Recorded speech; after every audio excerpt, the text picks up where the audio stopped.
Okay. Up next is Jonathan YAARI, and he is the co-founder and CEO of AppSide, which is the first app and social game marketplace for gesture-controlled games. He's going to talk about the gesture-controlled game industry and what a big impact it's making on social and casual games these days. Thank you. So, good afternoon, everybody. My name is Jonathan YAARI, and as was introduced already, I would spare you the other details. I'm not here to talk about social and actually about the mobile world or social and Facebook. I'm here to talk about what's going on in your living room and what you're actually going to see and what you should expect to see in your living room in this year and in the next years to come. Just to set up the scene, I would say, if you look at that slide, you would see actually all the players which are today looking to achieve, I would say, a dominant or leading position in your living room. Up at the bottom, you would see the consumer electronic manufacturers, whether those are actually the smart TV manufacturers which are in the middle, or the computing giants, the IT giants such as Asus and Lenovo, or set-top boxes like Huawei and Acer.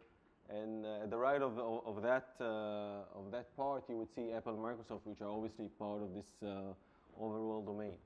All of them, the common denominator for all of them is that they are actually trying to differentiate their own offerings. And the way they can differentiate their offerings is by providing you with a better user experience, a very fun and compelling one, as well as content. So they are all trying to build and to leverage either to build new ecosystems or to leverage their existing ecosystems. And on top of it, you would see the OS players, and obviously you would see Google over there, whether it's through Android or whether through the Google TV one, Linux, which is still being used by some of the bigger players, such as the Samsung and LGs of the world, and obviously Microsoft. And again, all of them, and at the top of the slide, you would see the traditional content players, as well as the interactive ones, the gaming guys, and hopefully to see you as well playing in this part. So all of them, this is actually the major, I would say, the major battle scene, the major playing field, which you would see going on. It's actually been going on for quite a while, for the last year and a half, and you would see it kind of continuing to gain momentum as we go forward. I just came back from CES in Vegas, and obviously SmartTVs, which is one of the main platforms in your living rooms, were at the center of stage. Everybody demonstrated and everybody showed their latest smart TVs, and actually everybody also demonstrated and showed what they are actually going to provide you with the user experience. And in this case, it was all around gesture controlled and a Kinect-like user interface. For those of you who are not really familiar with what is gesture controlled. So.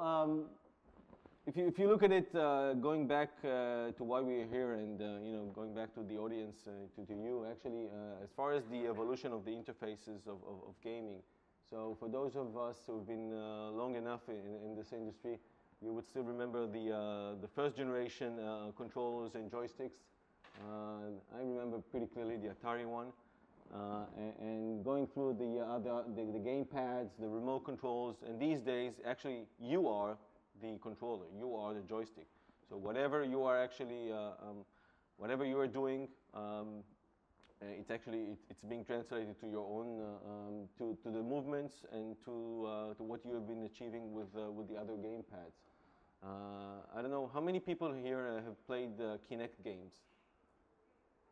Okay, so you're probably familiar with this concept, and it's pretty exciting, if you ask me. And I will show you some games which we are actually now porting with some of our publishers, and you will see actually how exciting it is.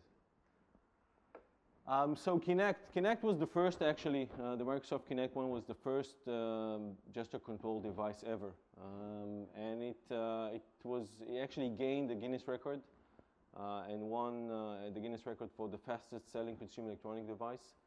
Currently, the install base of the Kinect sums up to like 18 million users. Okay, and it's growing.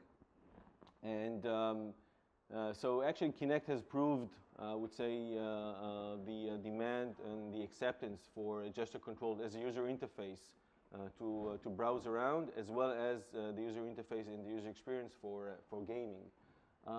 Fruit Ninja was actually one of the first titles, if not the first title, that you could have downloaded from the XBLA, which is the Xbox App Store.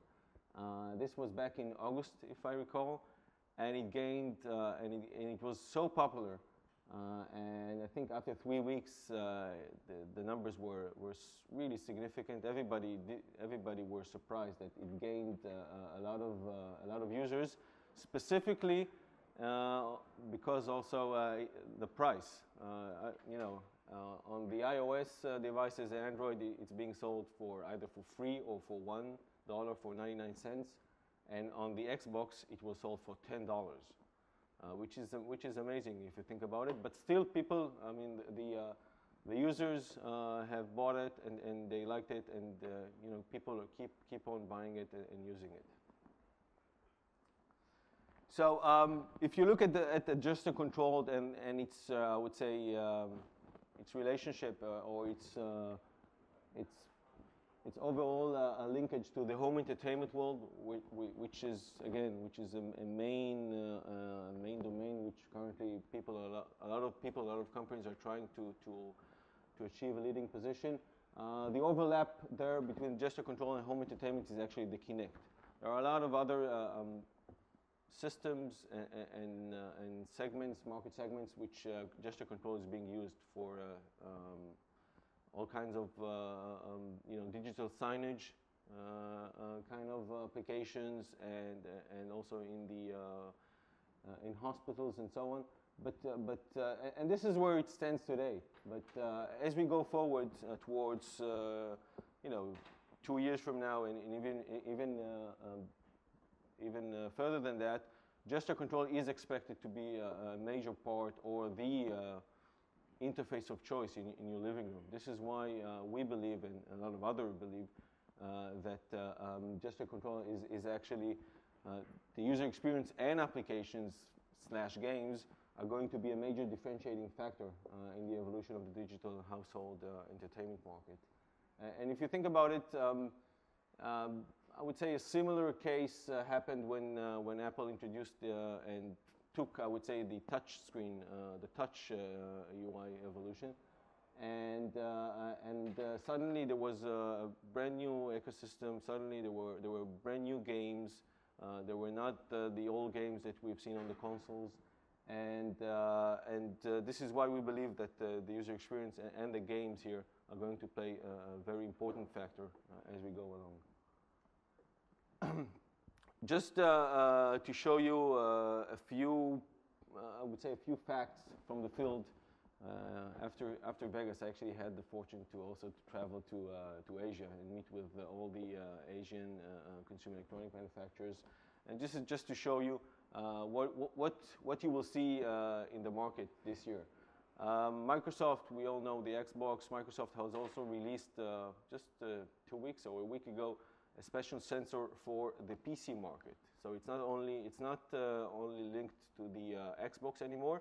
So any person who wants can actually buy the sensor. This is actually the Asus sensor, which I'll talk in a minute.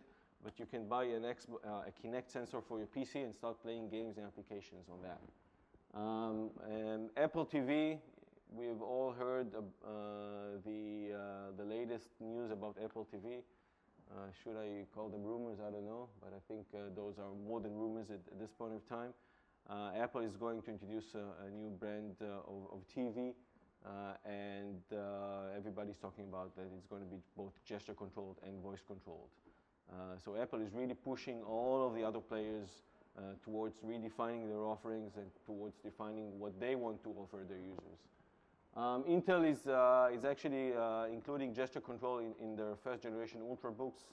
I'm using an Ultrabook these days, and it's pretty much exciting. LG and Samsung, which are the leading smart TV manufacturers in the world, are going to launch smart TV in the second half of this year. Hisense, those are just examples of the momentum in our market. And Asus is going to launch very soon, actually in a week from now. And I'll tell you on Asus in a few minutes. So at the end of the day, you would see gesture control as part of other platforms, not only smart TVs, but also all-in-one desktops, next generation set-top boxes, low-cost sensors, and even from your IPTV service providers, which are also looking at this new world and finding it that they want actually to incorporate it with their own service offerings. So how big is the market, probably you're asking yourself, and whether it's, because we've all heard about interactive TV in the past and smart TVs, and this is probably the fourth round of smart TVs and the evolution, or I would say revolution in your living room. But to provide you with some figures, so obviously the spending on digital living room devices is significant, not to say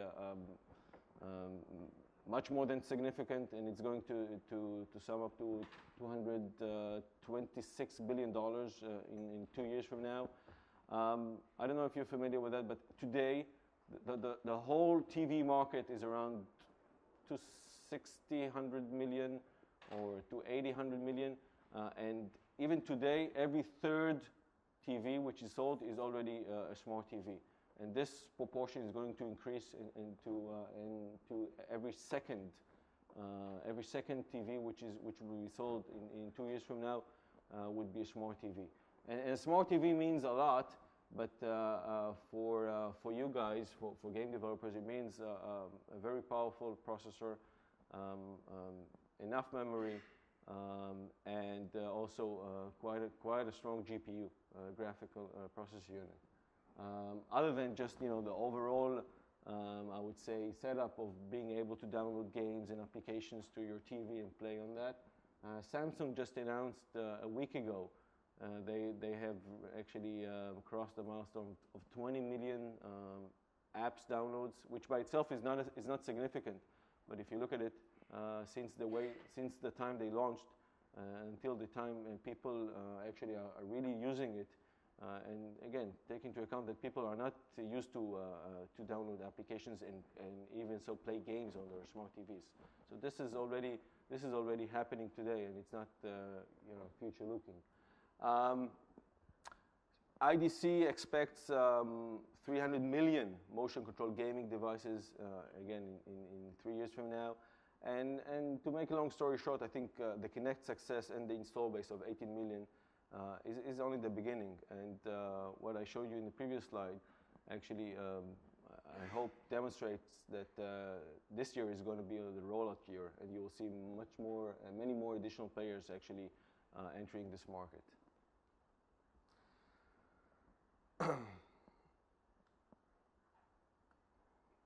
So what is AppSide, and what is AppSide providing to you and to the other players in this ecosystem? So we are the first marketplace for gesture control entertainment, and we provide a marketplace to consumer electronic hardware manufacturers. We are an OpenAI founding member. OpenAI is a developer community which I encourage you to join.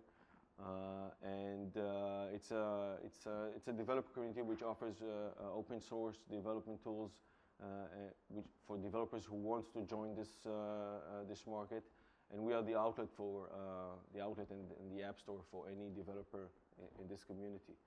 We provide a private level service for all of those consumer electronic manufacturers you saw in my previous slides.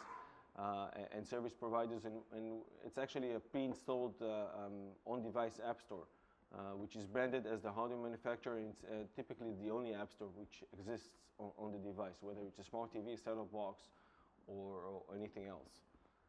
And what our offering, what we are offering our distribution partners, which are those consumer electronic hardware manufacturers. We're offering them obviously a full set of starting from the user experience, going through the games and apps catalogs, the developer community, which they really want, again, for their own sake, to differentiate their own offerings. We are actually providing the store management layer, the App Store business platform, etc., etc. So it's an A to Z, I would say, ecosystem in a box, if you will. Our vision and our target is to be just a controlled entertainment marketplace of choice for those consumer electronic hardware manufacturers, and as we go forward, for users. So we aspire to be at the destination site for those kinds of games, those kinds of users. We are actually working as a marketplace. We need to be agnostic, so we're working with the leading gesture-controlled technology providers. PrimeSense, which is actually the company behind the company from which Microsoft licensed the technology of the Kinect, of the sensor itself.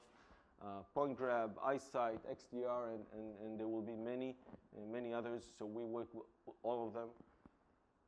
And as far as developers, I have to say that when we started more than a year ago, there was a fair amount of skepticism around the table when we approached the big publishers, but as well as the smaller ones, because the install base wasn't there, and also it was not clear that this market will take off.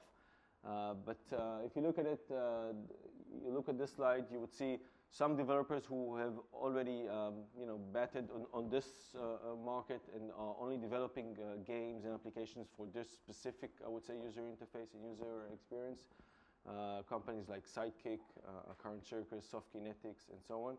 But you would see also some of the casual developers and publishers with whom we're working, whether it's Mumbo Jumbo, which we ported their Luxor game to gesture control, Mass Habit, Alawar, obviously, which is a leading one, as well as AWAM. At the right side, you would see, or the left side, you would see OpenNI, which is the developer community, which I mentioned. So also on the catalog side, on the developer side, there seems to be a strong momentum behind. I just thought it would be helpful if I show this quote of Ron Diamant, which is the chairman of Mumbo Jumbo. And again, initially, going back to the skepticism I just mentioned, initially they were not sure how well Luxor would be ported to gesture control, but when they saw it and they started to play with it, they realized it has a lot of potential. And it's actually better than the traditional motion control gaming consoles, the Wii of the worlds, and motion, and so on and so forth, the Move of the worlds. And we see a lot of others games. But one of I mentioned Fruit Ninja beforehand. Fruit Ninja, I think, is a game which, after being ported to Kinect, and it actually turned out to be a better game on gesture control rather than on the touch screen. Playing Fruit Ninja on Kinect, or playing Fruit Ninja with the gesture control interface, is like going to the gym. After a session of Fruit Ninja, you can skip your gym session and go back to whatever you did before. So it's a very different experience from what we've all seen so far. And there are specific games which turn out to be better than the originals, which is kind of challenging if you think about porting. Our first distribution partner is Asus, with whom we are launching in a week from now. This is actually the home screen that you would see. Photos, movies, applications, and here is, over there, it's the Action Store. This is actually the store that we provide and we power. And if you click or actually touch or push on that icon, you would see this. You would see the catalog, and again, it includes some casual games, some games that were natively designed for this platform, games which were ported, and you see some of the YAARI titles over here, as well as applications which you don't see here. And this is just another user interface which we are actually now developing and designing for our next customer, with whom we will be launching also in a quarter from now. So it's really we really focus on the user experience, and we try to include as much as emphasis on that, because this is the part that people would be attracted to, obviously beyond the games. So our launch, it's going to be a worldwide rollout, China, US, Europe, and Asia. It's going to be it's actually accompanied by a media campaign, both offline and online, and whoever is part of our catalog, of our launch catalog, is going to enjoy the exposure. We are actually providing the marketplace. It's quite of a diversified catalog. Because we don't really know what will be the popular genres and so on. So we included sports, action, all kinds of casual games, music, art, and whatever will take off. This would be, I would say, for us an indication of what additional games and applications we need to bring beyond that. And we are actually building together with Asus the developer ecosystem via a community or an alliance which we actually established together, as well as some regional developer days. I'm traveling again in next week or the week afterwards to Asia to attend some regional developer days in China and in Taiwan and Korea, which are the first countries this product will be rolled out. Business model, obviously for you guys, it's essential. So our business model is obviously based on direct-to-consumer sales, whether it's per download, per play, subscriptions, virtual goods, and so on. We are obviously revenue sharing the revenues with the developers and distribution partners. And I think based on what we have seen so far, and based on the statistics from Xbox, we expect users to spend an average of $30 per year on games and applications. Sounds a lot, but you need to take into account that the average price, again, I mentioned the $10 of Fruit Ninja, the average price in our marketplace would be lower, but it will be significantly higher than what you see currently on Android and iOS. So this is how we actually came up with this. So beyond user experience, and I think I mentioned enough user experience, there is a lot of other examples of what gesture control can introduce in terms of benefits and potential. So think about really understanding the player in a totally different level. Those sensors are actually going to include face recognition.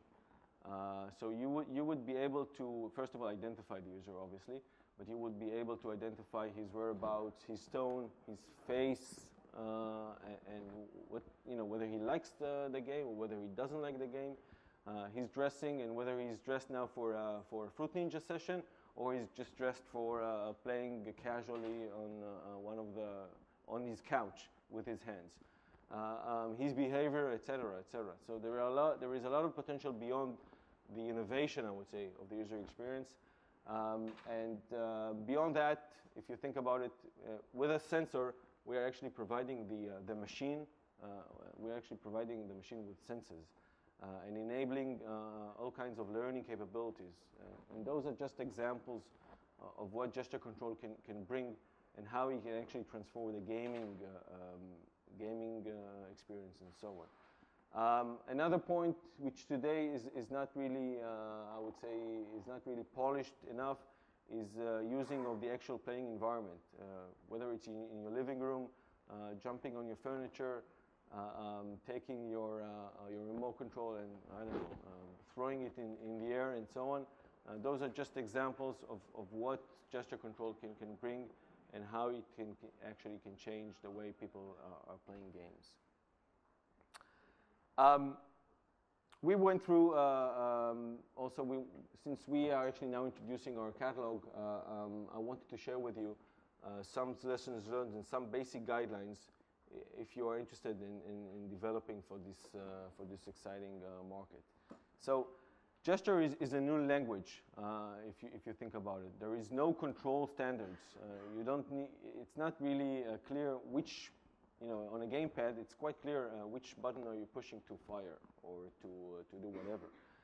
On gesture, there isn't any. And this is a challenge these days. And my advice to you, if you are going to develop some games for that, is to really try and humanize the behavior and try to simplify. And even to some extent predict the player behavior. Don't invent non-realistic gestures. We went through a couple of these and failed, together with our porting partners and together with some developers. Also, the developers understood afterwards that it's not really. They need really to see how they are actually mimicking the real life situations. So this is as far as that. Plan ahead, which is obvious, but what's fun playing with a joystick isn't always fun with your body. For example, leaving your hands too in the air and playing with it can be quite frustrating for some of the people, and it requires you a lot of strength. So focus on more of the fun part. Gesture enables and empower the player. And again, Fruit Ninja is a good example in this case. How everything is faster. The players feel stronger, and he feels like he's like the best ninja in the world. Again, use real-life gestures. Every gesture which is not a real-life one actually means that you need to teach the player a new set of skills, which he is not used to that, obviously. Compensate for no physical feedback. This is obvious or not, but since you don't have the feedback, you don't have, you're not using a gamepad or anything else, or you're not using a mouse and so on.